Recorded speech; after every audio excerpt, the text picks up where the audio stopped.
It's time for a Big Blue Kickoff Live. Nobody can ever tell you that you couldn't do it, because you did. On Giants.com. You know what I saw? New York Giant pride. And the Giants mobile app. 17-14 is the final. One touchdown, we are world champions. Believe it, and it will happen. Part of the Giants Podcast Network. Let's go out there like a bunch of crazy dogs. Have some fun. Welcome into Big Blue Kickoff Live, presented by Cadillac, the official luxury vehicle of the New York Football Giants. Thanks for being with us. I'm Madelyn Burke. He's Jonathan Casillas. The phone number here is 201-939-4513, or you can find us on Twitter at #GiantsChat. As a reminder, you can find the archive of the show and our entire podcast network on the Giants mobile app, on podcast platforms everywhere, and on giants.com/podcast. It's Wednesday, my dudes. Let's party. Week 1 of the 100th season of Giants football is upon us. I don't know about you, Casillas. I got my Giants shirt on right here. Yeah, I just, like for the viewers watching on the video version, I just wanted to show it off for a moment. No doubt. I like it.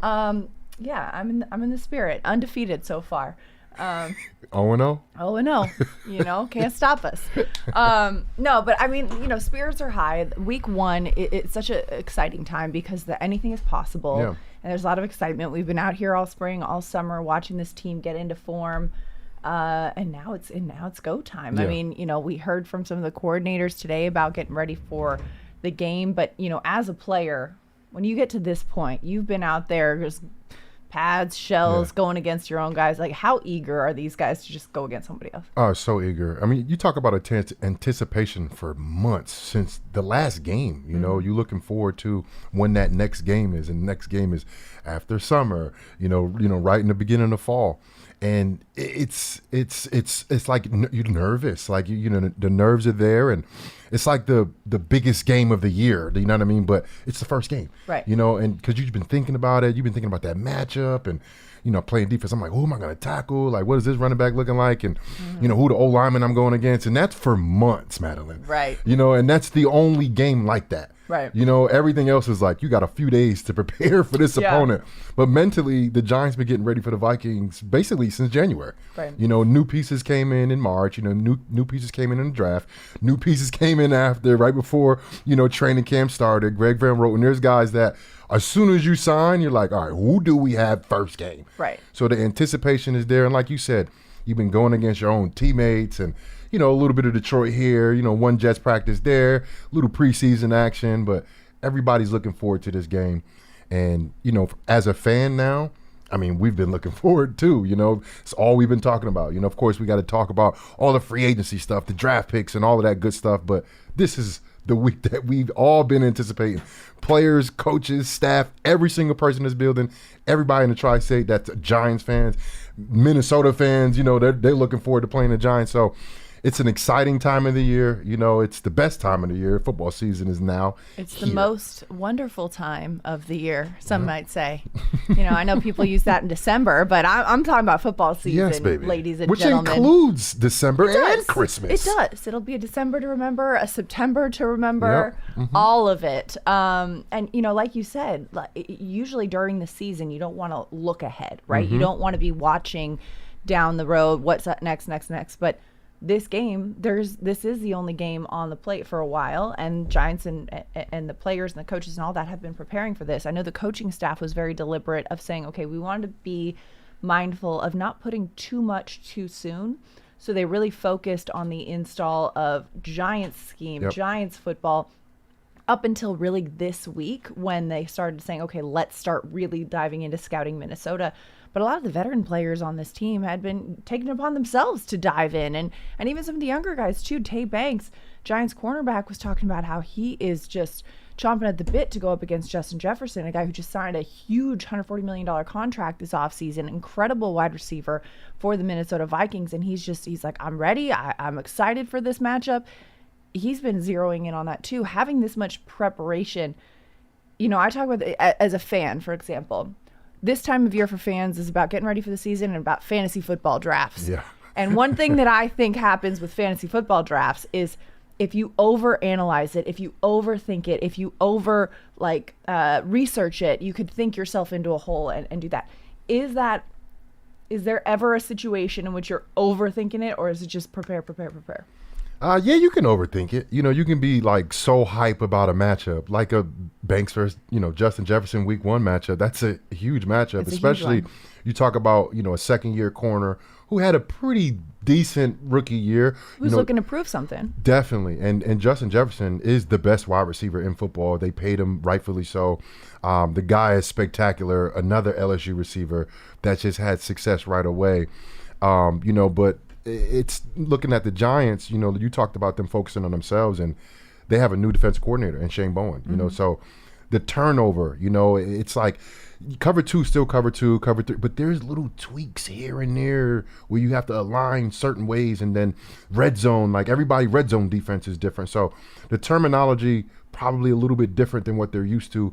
Most of the concepts are basically the same, but you still have to adapt because there are certain things that happen and they could be crucial in certain situations. If you're still running cover 2, from Wink Martindale, and it's a little bit different, that little bit's going to show up every now and again. Yeah. And it could be very costly. And then also on offense, Dayball's, the man in charge, he's calling the calls, he's calling the plays. And it's exciting to see what that looks like, and I think we all understand the Giants need to be vertically, down the field on offense. Like, you have the weapons to do that now. Yeah. Daniel Jones has a good arm to get the ball down the field. I think he's really good in intermediate between the hashes. Let's see what he looks like with this Dayball calling the plays now, because I think Dayball is going to just be in attack mode. Right. And I'm excited to see what this offense has. You got a talented young wide receiver core led by, what year is Slayton in, 6th or 7th? 6th year. Great deep ball threat, very consistent wide receiver, and you have a whole bunch of young players. The potential is there. I'm excited to see what it is. Happy birthday, Devin Singletary, if I'm not mistaken, right? Yes, Tuesday was his birthday. Happy birthday. Excited to see what he looks like, because he's a guy that has been nothing but consistent since he's been in the NFL. And as you can see, I'm so excited. I'm not even talking about the defense yet. I know. And that's the most exciting thing when you think about Burns and Banks and, even Kayvon, Kayvon, Tyler Nubin, the newcomers, Dexter. If he can return to, look, I think last year he was great.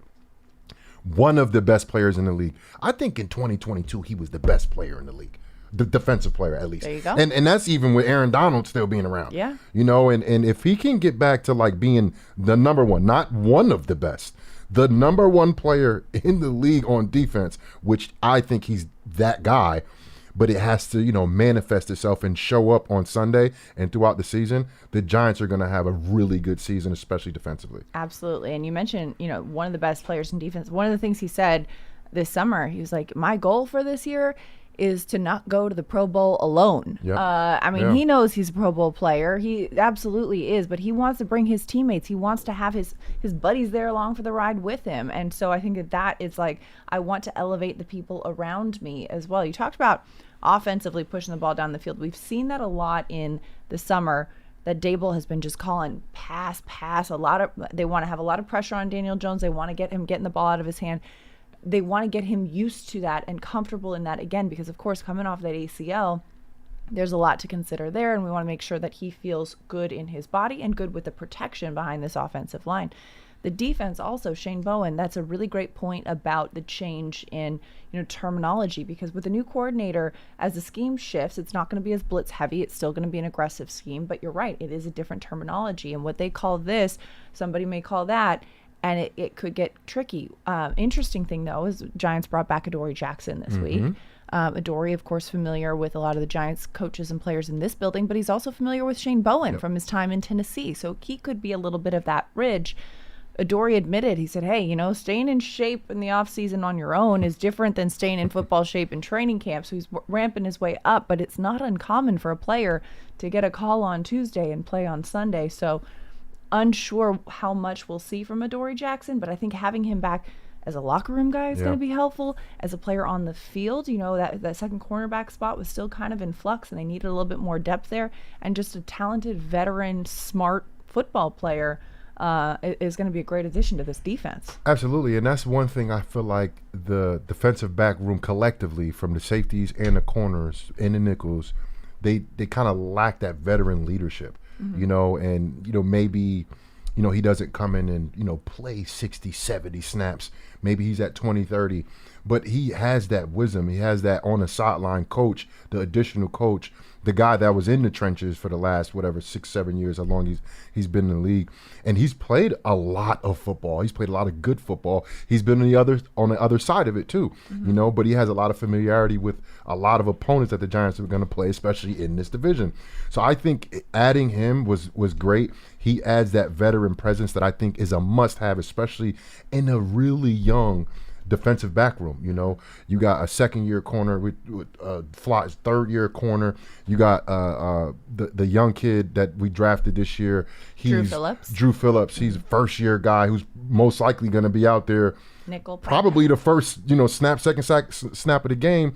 And it's always good to have that veteran presence. That guy that can, keep the guys calm. Cornerback. People always say it's the hardest position to play. Not like mentally. But the mental part comes in when you get that big catch caught against you, when you give up that play. That's when you got to have that short-term memory, and nobody knows it better than Adoree Jackson. He's been in the league as long as he has, made a lot of plays, but then also, like I said, on the other end, he's not been the top corner in the NFL, so that means things has happened, and he's seen a lot and experienced a lot. And that is, you can't quantify that. Right. You know what I mean? But that's his presence, and I think he's going to be a great leader in the locker room, like you said.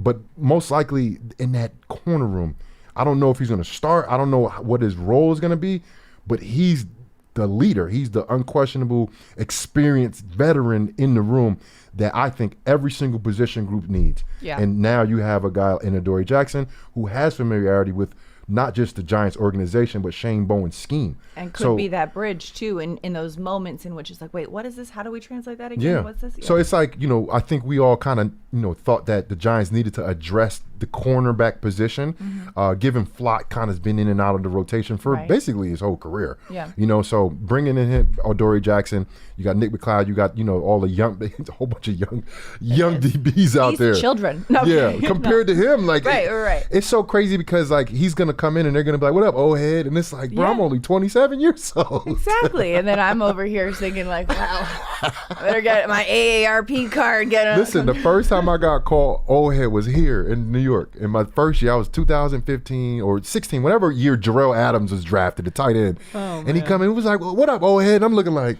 who are you talking to? What? I'm like, me? And I'm looking like, and DRC was like, yeah, you the old head now, JC. I was like, I'm an old head. It creeps up on you. It creeps I was 27 years old. I mean, it creeps up on you. It really does. But it's so true. And it's like you look at the veteran, yes, like you blink, you become a veteran. Man. But talking about this defense too, we were just out there on the patio listening to some of the coordinators talk. We heard from Michael Gabriel, the special teams coordinator. We heard from Shane Bowen, the defensive coordinator. We heard from Mike Kafka, the offensive coordinator. One of the questions that Shane Bowen was getting in, a variety of ways and repeatedly so was, hey, this Giants team last year, in the last couple of years, was used to having an aggressive defense in the Wink Martindale way, which was an aggressive, blitz-heavy defense. And we've heard a lot through players and coaches that this is also still an aggressive defense stylistically. And aggressive doesn't necessarily mean aggressive in the way you call plays, but it's aggressive in the way in which you execute the plays.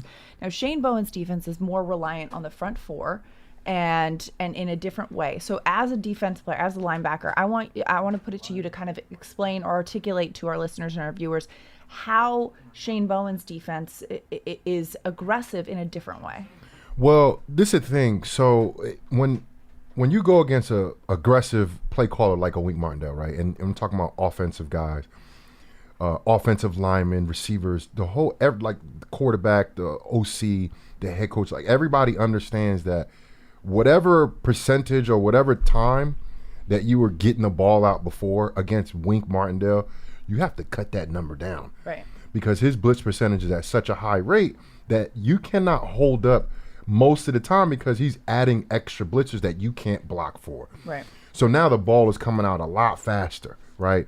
I think that limits the amount of takeaways that you get, the interceptions, the amount of sacks that a team can get. Pressures might be higher, but because the quarterback understands, like, Tom Brady, right? The greatest quarterback ever. He understands going into certain teams, certain, defensive environments. I can't hold on to this ball past 2.2 seconds. I got to get it out. So the ball comes out a little bit faster. Now on Shane Bowen's side, he's a lot more coverage, rushing 4. You got, most likely it's going to be 7 guys back on in coverage.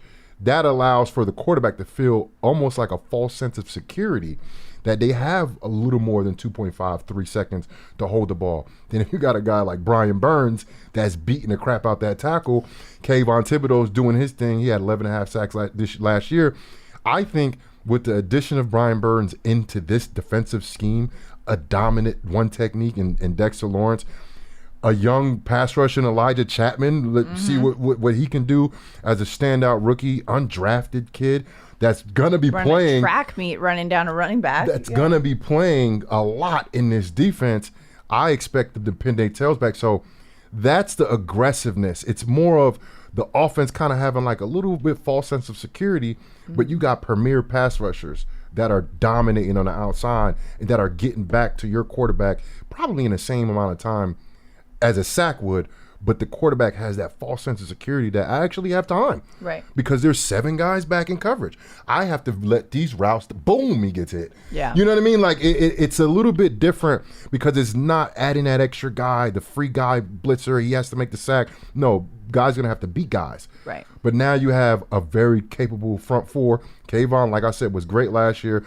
Numbers-wise, he wasn't like the most standout, but he was consistent. He played over 90% of the snaps, which is almost like rare in the NFL nowadays, especially for pass rushers that are supposedly like premier pass rushers. A lot of those guys around the league, they play 50% of the snaps, 70% of the snaps. The addition of Burns, I think, will help Kayvon not only be more productive, but get that play time down just a little bit. Azeez Ojulari, other guys, pass rushers that are going to get mixed into the loop because you don't just have one guy. Right. You have multiple guys. So I'm expecting the Shane Bowen's defense to be a little bit more, when I say less aggressive, I'm just talking about the blitzing aspect of it. But I think the number of turnovers will increase, especially early on in the year. Right. When that, like I said, that false sense of security where quarterbacks just think they have time. But like I said, you got at least one premier pass rusher and a really good pass rusher on the outside, and then the best defensive tackle in the game, both against the rush and the pass, right in front of your quarterback. Yeah. And that's the number one thing. These great quarterbacks that we see, they do a great job in stepping up in the pocket. You know who's right in front of them when they do that here in New York?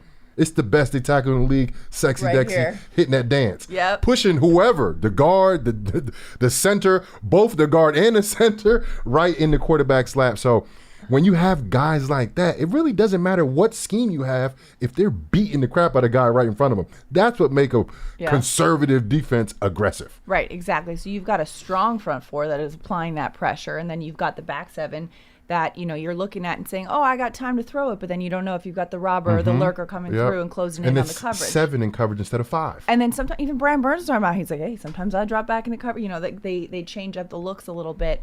So it'll be a different look, but it will still be an aggressive defense that applies a lot of pressure. Sunday, though, when the Giants are going up against Minnesota and a Brian Flores defense, that is a lot blitz heavy. That is a lot more get the ball out quick. And Daniel Jones talked about this earlier this week, in that, hey, going up against that in practice for a couple of years helps the preparation for that. That's going to be a strong test for this offense. Absolutely. Yeah, absolutely. And it's going to put a lot of stress on, all the new pieces. We're talking about the revamped offensive line. You got John Runyon, a new guy that's, coming from Green Bay. John Michael Smith has to rebound and have a better second-year campaign.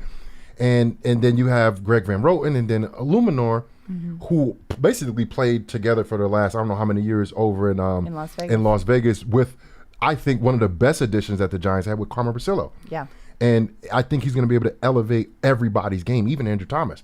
Because at the end of the day, last year, Andrew Thomas was great, but every single person on the offense didn't really play that well. Right. That's what the offense was last year. It was not good at all. There was not one position you could say, oh, he did really good in 2023. Because everything was bad. 3 quarterbacks, best offensive line going down. Saquon was down at one point. Like, it was just so much, the carousel of offensive line. How could you have any type of success? No matter what position you played, it was a struggle on offense last year. I think Carmen Brasillo was one of the hugest additions I think Malik Neighbors is up there too. Yeah. But I think the most underrated addition for the Giants this offseason was Carmen Brasillo. Well, because also, it's a position group that has been a point of emphasis for years. But not only having Decades. somebody, right? I was gonna try it again. Not only having somebody who understands and can navigate the position group, but also somebody who is a good teacher. And that is the one adjective that I've heard from so many of these players in describing Carmen Brasillo, is that he is a really good teacher. Because sometimes you don't know what you don't know, right? And not everyone comes into the league just having a full understanding of every twist and stunt and how to execute every play. But having somebody who is able to communicate that in a way that you understand, and is able to teach that in a way that you can grasp, and is able to say, hey, it's okay, you don't know this now, but you're going to know this by next week. So we're going to work on that. And that is a huge benefit. And, Illuminor and Van Roten have sung his praises as well. Greg Van Roten said he played, his best football with Carmen Brasillo as his coordinator. So we'll see how that translates to this offensive line group. But hopefully the arrow will point up because that's what we're looking for. 201-939-4513 is the phone number. Before we get to the phone line, so we want to remind you guys, run or walk with Giants legends. The Giants Foundation will host a 5K race and kids run presented by Quest on Saturday, September 7th at 9 a.m. at MetLife Stadium. Net proceeds will benefit the Giants Foundation. All participants will receive a commemorative T-shirt. And after the race, stay for a post-race festival with appearances by Giants legends and a live DJ. Register now at giants.com/5K. 201-939-4513. We've got Cliff in New York on line one. Cliff, how's it going? Hey, how you doing? Good to see you back, kid. Thank you. Good to be back, Cliff. And Jonathan, my friend from the post games. What's going on, baby? I wanted to talk about depth, but before that, with Schmelk the other day, I was trying to remember the name of a guy he had on the huddle right after the draft, and I had the name wrong. It was Jeff Risdon, and the reason I brought it up was because he had this summary about Daniel, which was the best I had heard altogether, which was that the way things went last year, but I take it past last year. Obviously, he was talking about last year. But I think it goes for Daniel's whole career. You can't evaluate a quarterback in that situation. It's not like how good he did. It's like you just can't do it. You don't know what you've got when in the best way to summarize it. You're hit on the second before you have the second step on your drop. And then, what about decision making? Well, I mean, how do you get experienced decision making in those in those situations? So I hope that the encouragement that the rest of the hosts have been giving, look, he's our quarterback for this year. The best thing that can happen to us is that if he does well, and I'm sure that that's not going to help as much as I want it to, but it's the best we can do, right? Meanwhile. As far as depth goes, I'm still concerned about that with us. I felt like I saw that in the preseason games. Just watching Houston and the Jets, and not so bad against the Lions. But I thought I could see that our second and third and fourth level people just weren't as good as the other guys. And I know that, Jonathan, you've related that in the past to special teams. You've coached us up on the relationship there. So I feel like, the talent for the number ones is way improved from where it was. And a lot of us on the show and elsewhere can't remember the talent being this good on the roster. But I think that refers mostly to the guys that are considered the first string. So I wonder where we are at depth, and I really haven't heard much about special teams leading up to the opener. Well, I think when you look at the best teams in the NFL every single year, the teams that finish, top 4, top 5 in the league, they battle through attrition the best. They do have depth. They do have guys that they pick up throughout the year when key people go down, and young guys that they activate off the practice squad. And I think the benefit that the new practice squad rules that are in effect kind of enables the team, like the Giants, to have a whole bunch of guys that are in the building, in the system. So you're not grabbing too many guys off the street. That is very crucial for, depth when we're talking about as the season goes on, people get banged up, people get knocked out IR for the year. You got to have guys ready to go, and then like you got Isaiah Hodgins that's on the practice squad who is a very quality wide receiver that had a lot of success in 2022. Took a step back last year, but like I said about the offense, everybody took a step back last year. Everybody. So you have guys like that are on the practice squad that are ready to go, that understands the system, understands the offense, understands the quarterback, and that can get inserted in if somebody goes down or if they want to make a change in the roster. But it's all about attrition. It's luck involved there. Last year the Giants had a string of bad luck. The year prior was good luck, and you win a lot more games when you're a lot more healthier. So I think the depth, we're going to have to see that as the season plays out. But I think the new practice squad rules the last few years kind of enables guys to basically be in the building, that you're not grabbing guys in the middle of the season and signing guys off the street that's not familiar with the offense, the personnel, the building, the organization, like all of those things. Those things matter, right. And I think the Giants have been doing a good job in not letting those guys walk, keeping those guys on the practice squad, like Isaiah Hodgins, like Turbo, the guys that are on the practice squad. I don't know exactly who's on the practice squad, but is it filled yet? Do you know if the number is filled quite yet? Yes, I believe they're at their 16. Yeah. Yeah, so that's a huge number. Yeah. And those guys, they're in the system, and those guys are going to be the first guys that are up from, the initial 46 to 53 guys that are active on game day. So we have to see. It's a kind of a hindsight type of situation, because if the Giants, gets 2-3 guys hurt this year, that's really good. Right. You don't have to activate too many guys, but if you have what you had last year, you had the carousel among the offensive line, you got 3 quarterbacks going down, which is like insane. That's an anomaly. Like that thing, hopefully it never happens again in any organization, but definitely not here. And you have to, like I said before, you have to have a little bit of luck. There has to be a little bit of luck there, and the strength and conditioning staff here with Aaron Wellman and them, those guys are, really good. And then everybody Aaron understands. Wellman was here when you were playing too, yeah, right? Yeah, he was. Yeah. And he understands. He got taken out. Did you see him get taken out during the game? I did. And the league memed him even. Yeah. He stood up and smiled. He's like, I'm good. He's tough. And he's Dable tough. even said, he's like, this Aaron Wellman's not a guy who smiles that much, but he was just like, He did. all right, He did. I'm good. My fault. I had to do a little segue about that. But yeah, it's so many different factors that are considered. But I think really comes down to like a little bit of a luck type situation, It is luck. And Cliff also too, like you said, depth is a point of emphasis in any team. And there's always going to be positions in which you're stronger and positions in which, it's a little bit more shallow of a pool. And it's not just with the team, but it's also within the league. It's not like you've got, Pro Bowl corners just sitting on their couch all over the place, whatever. If that was the case, it'd be like, you get a contract and you get a contract and whatnot.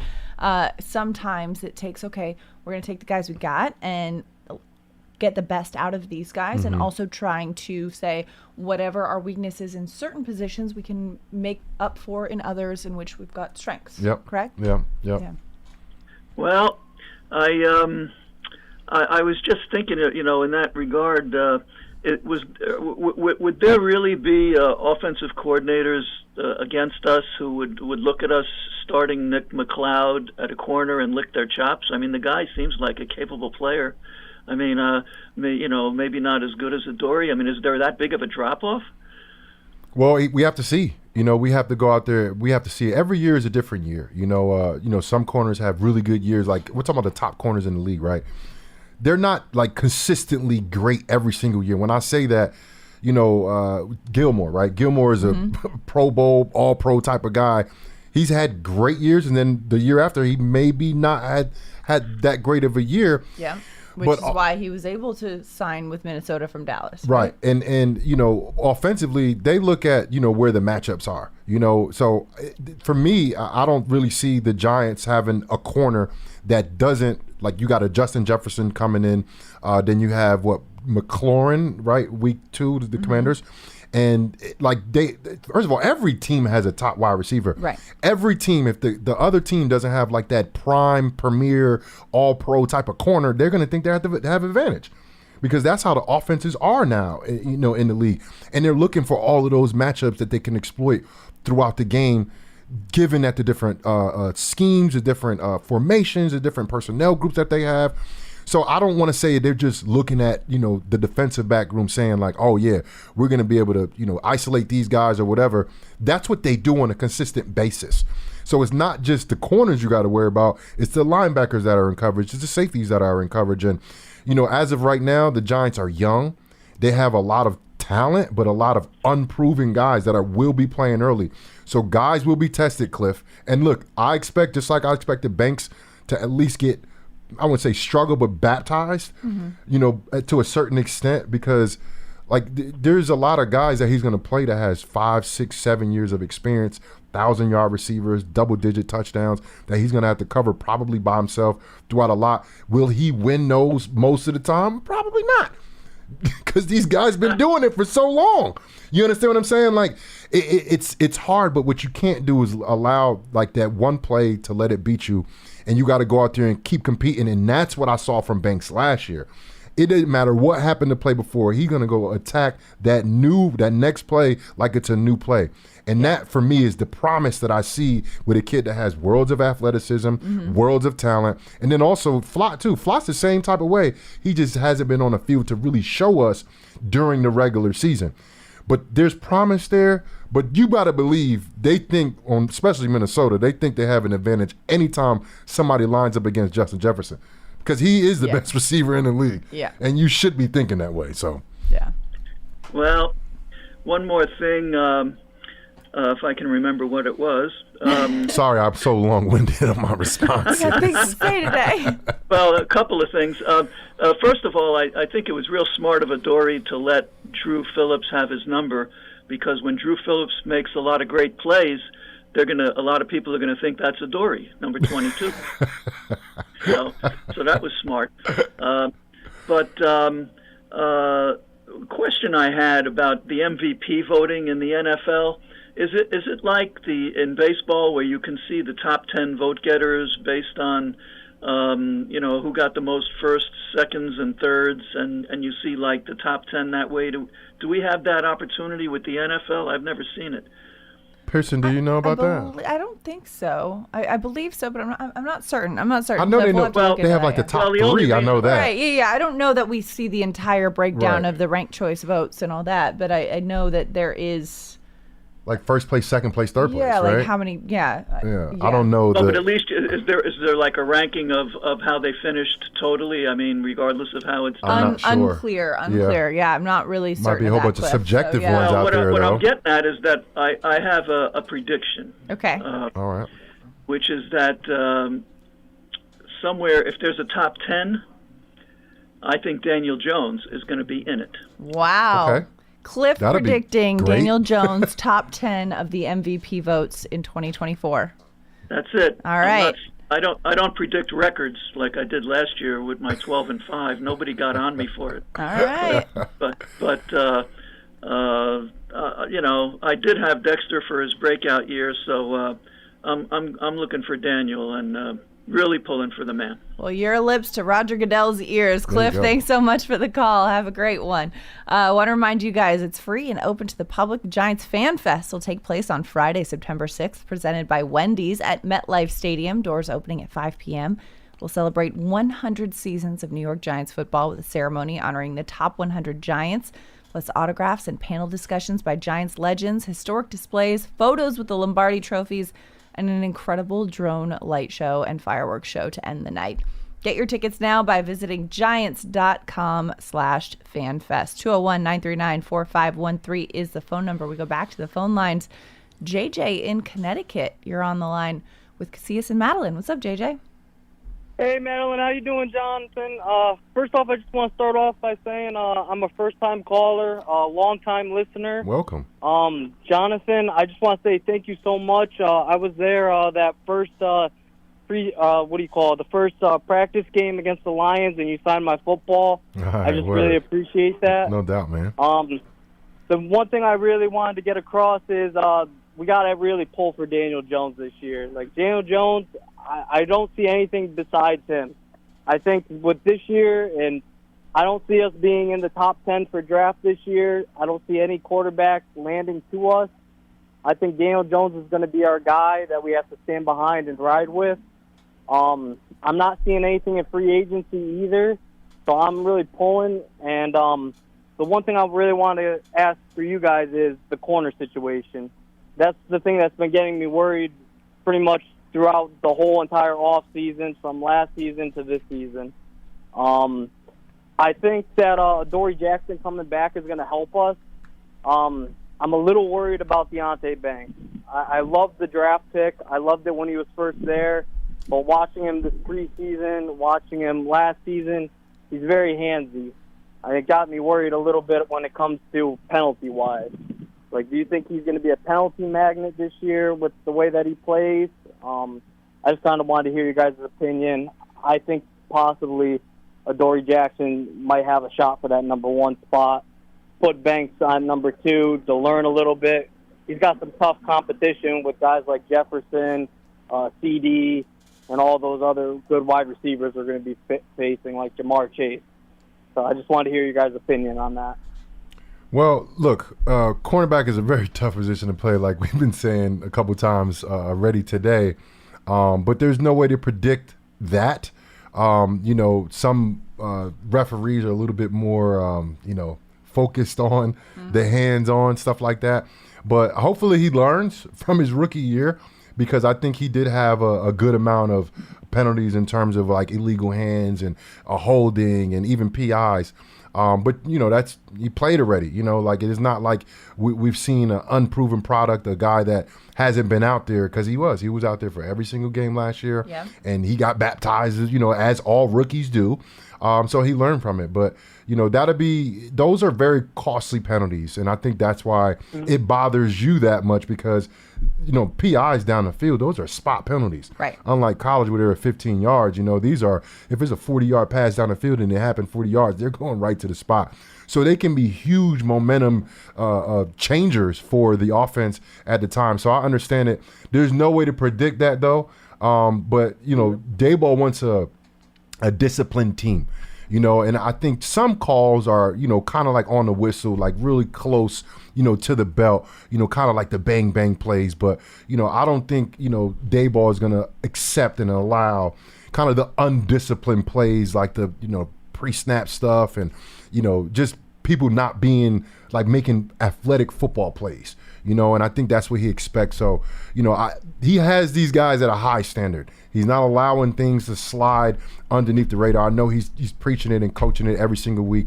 And then, like I said about those referees, every single week the team has a meeting and to let people know what the referees are looking for. Yes. They go with their track record of these guys are going to call holding guys. So be careful offensively or defensively, because sometimes they focus more on the offensive line holding. Wear the white color gloves if they're wearing white jerseys. So make sure hands are all that kind of stuff. There are kind of ways to kind of like navigate through that, but we got to go out there and see it, and we're anticipating so many things, but there's a lot of things that we can't really know what's going to happen until it happens. So right. And Shane Bowen actually talked about that today, JJ. He was talking about how, not only getting to know how you're going to play the scheme and how you're going to play the opponent, but also how you're going to play the referees and understanding these different officiating crews and understanding what certain crews look for. It's human nature that, some people are more focused on this, some people are more focused on that. And so being able to navigate and adjust to the way that the games are being called. He also said that there are a few times during the summer and this offseason that they sent things into the league to make sure, especially with this new hip drop tackle rule, they sent things in to get extra clarification so that they know, all right, what is and is not allowed within the rules of the game, so that they can make sure that they're coaching these players accordingly. Perfect. I just also want to say, too, that I'm extremely excited about this defensive pass rush. I was a defensive lineman myself, and I haven't been this excited since it was Olivier Vernon, and I believe he was with Jason Pierre-Paul. And Jason Pierre-Paul, that's my absolute favorite player. I love to see good pass rush on the Giants.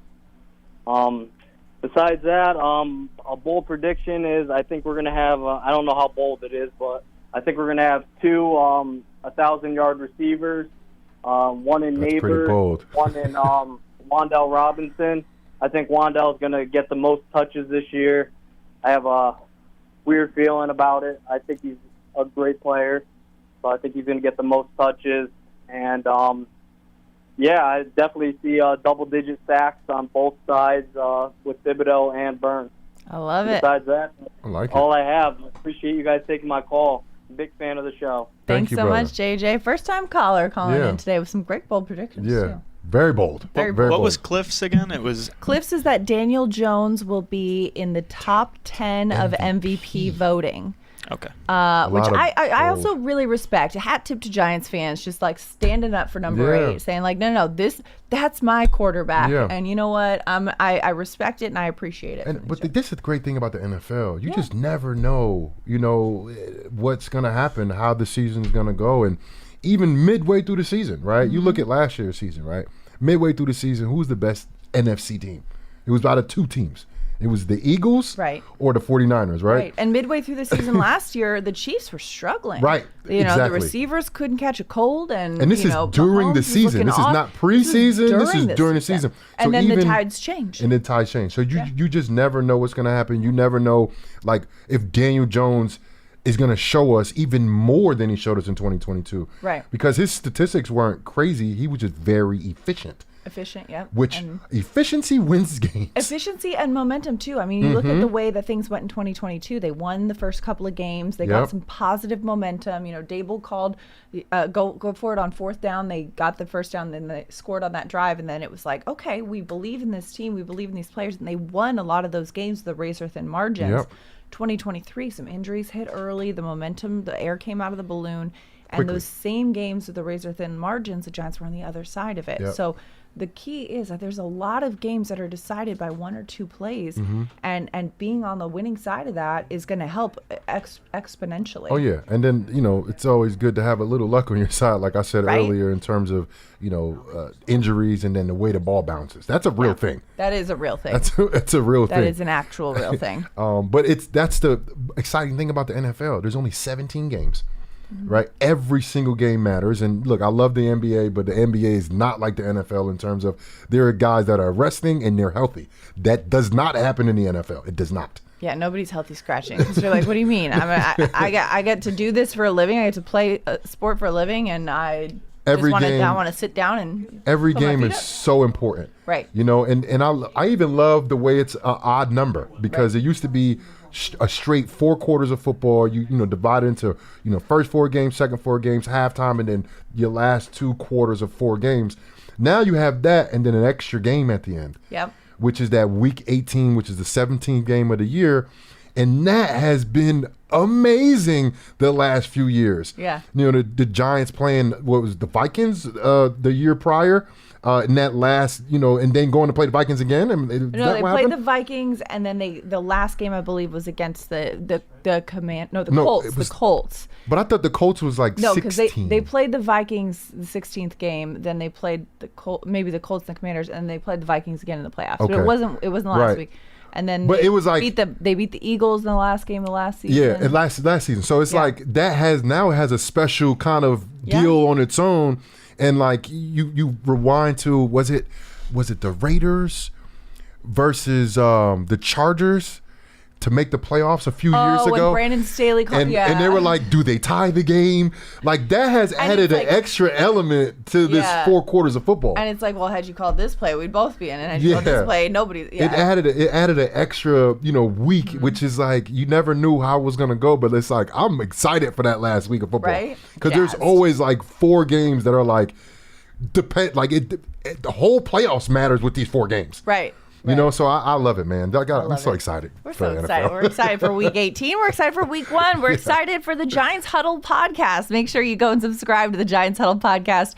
It features long form interviews with Giants players, coaches, and front office staff, past and present. Plus, hear from the best analysts covering Big Blue and the NFL. Search for Giants Huddle and subscribe on your favorite podcast platform, or go to giants.com/podcast. And don't forget, if you're on Apple Podcasts, leave a 5-star positive review for all of our Giants podcasts. Plus, Giants fans, take your fandom to the next level with a season ticket membership. Stay connected to the club all year round, not just on game days.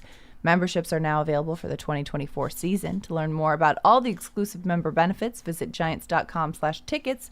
Limited inventory is available. And finally, the Giants' official connected TV streaming app, Giants TV, brings original video content and game highlights on demand and direct to Big Blue fans.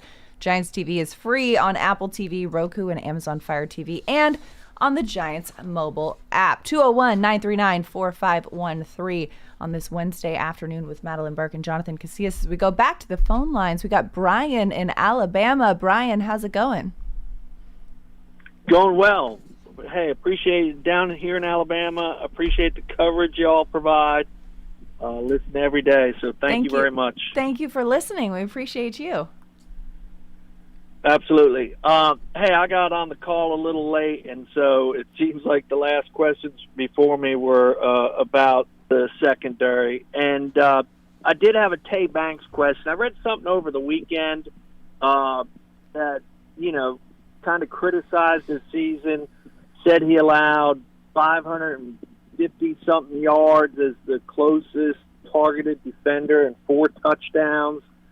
And, again, I can't remember the source of that, but if your number one receiver gets 555 yards and 4 touchdowns for a season, that's a pretty disappointing season. So I don't understand that stat. Maybe one of y'all do. But be interested in what JC really thought of Deonte Banks. Do you see him developing into an elite cornerback? And then the second thing I'll ask also, JC, is, with you playing Adoree Jackson, what do you think is realistic? If they want him on the field, how many snaps do you think he might could play Sunday? And I'll take it off the air. Thank you. Thanks so much for the call. Yeah, first question was about basically Deonte Banks' potential, basically. His trajectory. I think the potential is there. The ceiling is very high. And he did say, that's what him. he said, he's feeling confident, more confident than he has felt, which is got to be helpful. And it's not too many guys. I mean, I think Sauce Gardner had a really good rookie campaign as a corner, but it's not too many guys that come in the league and are playing at a high level at that cornerback position.